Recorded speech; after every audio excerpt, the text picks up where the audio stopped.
Maravilloso. I welcome everybody, and I want to say thank you for choosing the tour of La Flor Dominicana today.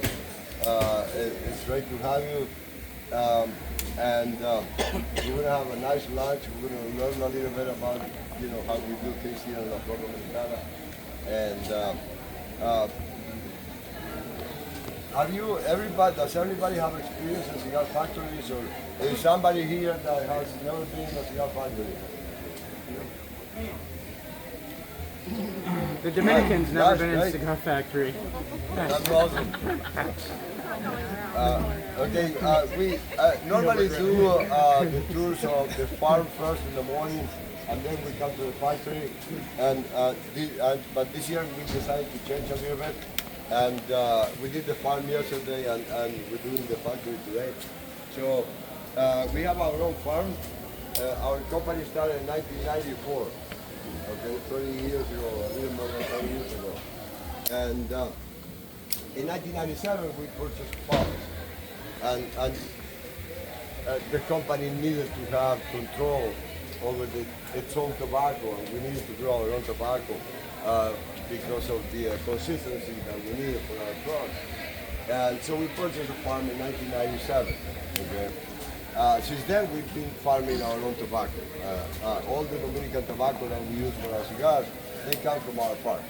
And basically make, in every blend that we make here on the floor, it's got a majority of tobacco from our farm, okay? Which is a great thing because, it gives us a personality, it gives us a flavor profile, it gives us an identity. And that never changes because that tobacco comes from our farm. En México decimos que la Flor Dominicana es garantía. Exacto. I like that, bro. I really like that. Okay, thanks for sharing that. In Mexico, they say that La Flor Dominicana means a guarantee. Okay, that means it is a great cigar for sure. Thank you very much. All the tobacco that we grow at the farm, it comes to here, comes to this warehouse here, okay? And when you grow tobacco and the tobacco is dry and it's brown and it looks good, you can't smoke it. Tobacco tastes really bad at that stage. So those tobacco leaves, they have to come to this warehouse and they need to start their journey of processes before they actually can go into a cigar. Okay. The first thing we do is, we pile the tobacco like this. Okay. We make up these big piles. And so because of the humidity, they come pretty humid. Because of the humidity, the natural sugars in the leaves, and the weight of the tobacco in the pile, this pile will start fermenting, will start heating up. And we have a pipe in there that goes to the center of the pile, okay, or pilon as we call it. And we register, we take the temperature every day because this is going to start heating and it can go up to 150 degrees in less than 2 weeks, okay? So when the tobacco gets to that temperature that we wanted to get, now, we have to, because it can continue heating up and ruin the tobacco, okay? So when it gets to a certain temperature, we have to break this pile apart and let it cool, and then we have to rebuild it again. And in a way that, the tobacco's on the outside, now the next time, the next turn will be in the center, okay? So we rotate the leaves, so all the leaves, they get the same fermentation, the same heating, more uniform. And this happens every couple of weeks. And this process can last a full year. It can last a year and a half, and sometimes it lasts 2 years. Because crops are different. And depending on the climate, the weather that, how the climate was that year, the year of that specific crop, the tobacco can be different. and most likely it's going to be different. It usually is.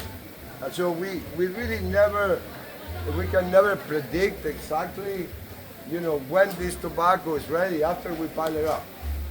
Because we really have no say on that. The tobacco will tell us when it's ready. Why? Because, you know, we come and smoke from this tobacco when it's still very young. And it tastes like shit. It really tastes bad, and it gives you a headache, and it gives you a stomach ache. But we need to do that. This is the only bad part of our job. We smoke this, and we taste it, and you know, we see the progress that it's having over time. Until the day that, you know, we smoke it, and we say, you know what, this is good. You can smoke it. This is ready to be smoked. Okay? But then there's a difference between the moment that, yeah, okay, you can smoke it, okay? So it's like a wine. You go and you buy a wine at the liquor store or the wine store, and the wine is ready to be drink.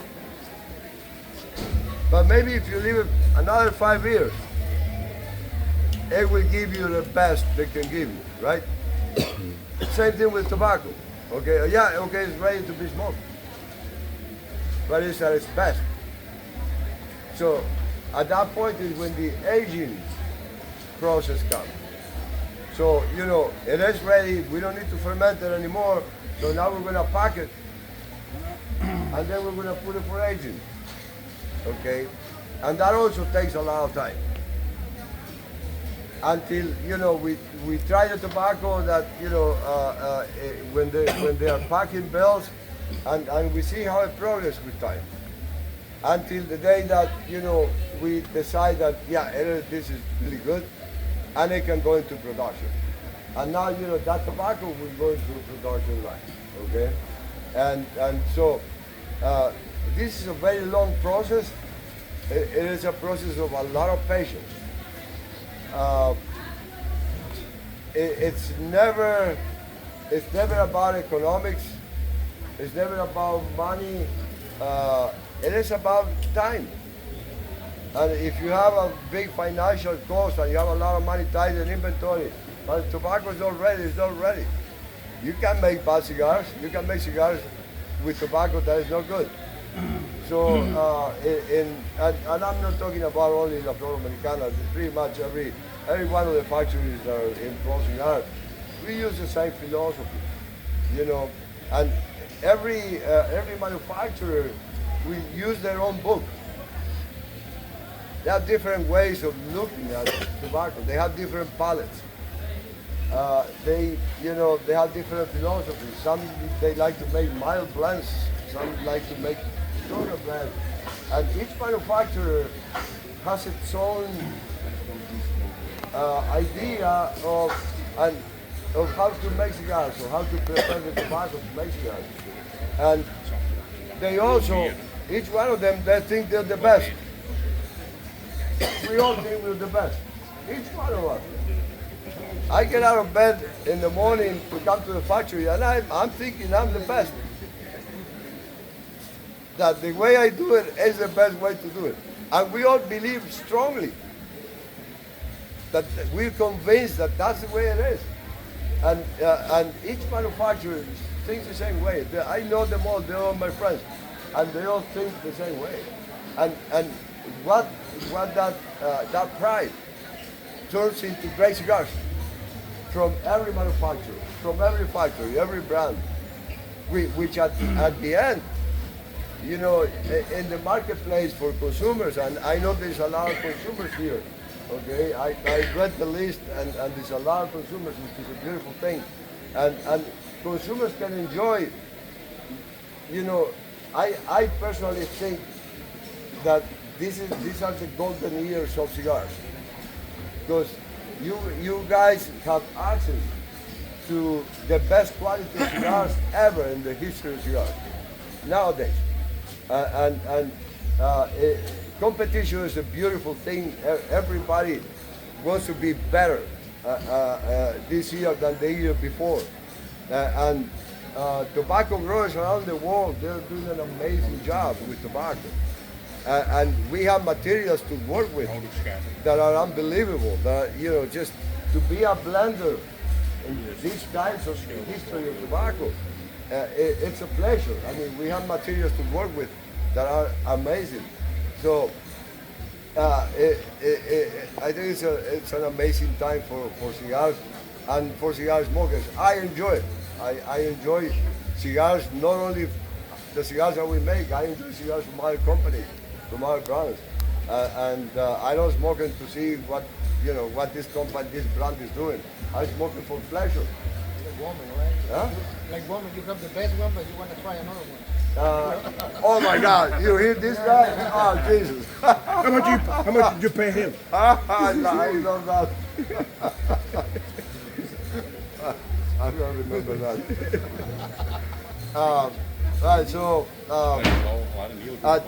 this process here I've been talking about, you can make these piles, you can make them round, oval, larger, bigger, smaller, whatever. We cannot get rid of this process. This has to be done. It was done 400 years ago.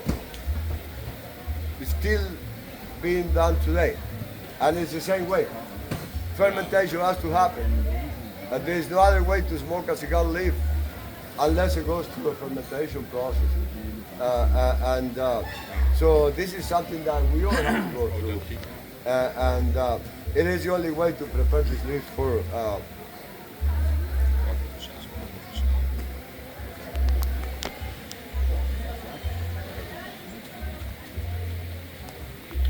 tobacco leaves. They're a beautiful thing. I don't think there's a leaf from any other plant in this planet that you can have it for 10 years pressed on a bale of tobacco and dry, and then you give those leaves, you open that and give those leaves a little bit of humidity, and they become alive again. They become, like silk, like clothes. Fill the tobacco, fill some tobacco leaves there, and smell them. This is what we do here. Hi guys, here.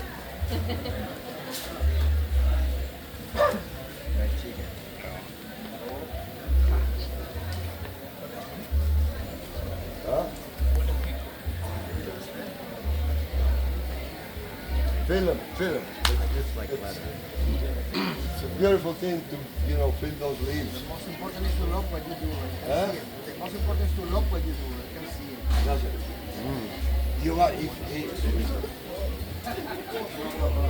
I seen a lot of factories over the years open up just for business. They just open up a cigar factory just for business to make money.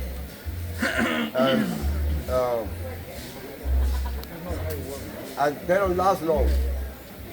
Because unless you fall in love with this thing, You get married with it. You fall in love and then you get married with it. yeah, exactly. It becomes your life. How long has you and your family been in the production of? A little more than 30 years. Yeah. And I remember, this is very true. First time, I walked, when I started making cigars, I didn't know shit about cigars. I didn't know anything. I was a cigar smoker, and for me, a cigar was, I either like it or don't like it. That's the only thing I knew, okay? I had no idea what was inside the cigar. I had, I cut one cigar open and see, I didn't know if it was short filler, it was long filler, whatever it was, I had no idea. So, when we started, I had no idea, okay?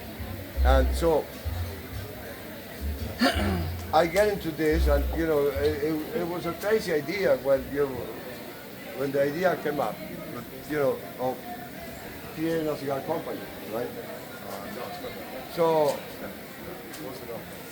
okay, but cigar brands, right? Okay, but I never, the idea of contracting a manufacturer to make the cigars for us was never an option. If I was going to call myself a cigar maker, I had to make the cigars. And that's when everything got complicated.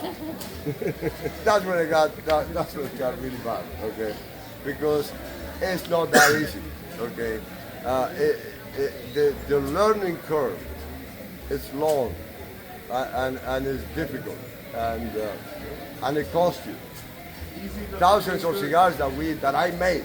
I say we made, I say I made, okay? That were unsmokable. They had really good tobacco, but they were badly made. The construction was bad, okay? And I knew it was bad because I was a consumer. I still am a consumer, but they either were too tight or too empty or they burned on the side. I mean, they were badly made, right? And we made more than 40,000 cigars like that. And it was a lot because we didn't have a lot of money when we started the company, so that was pretty expensive.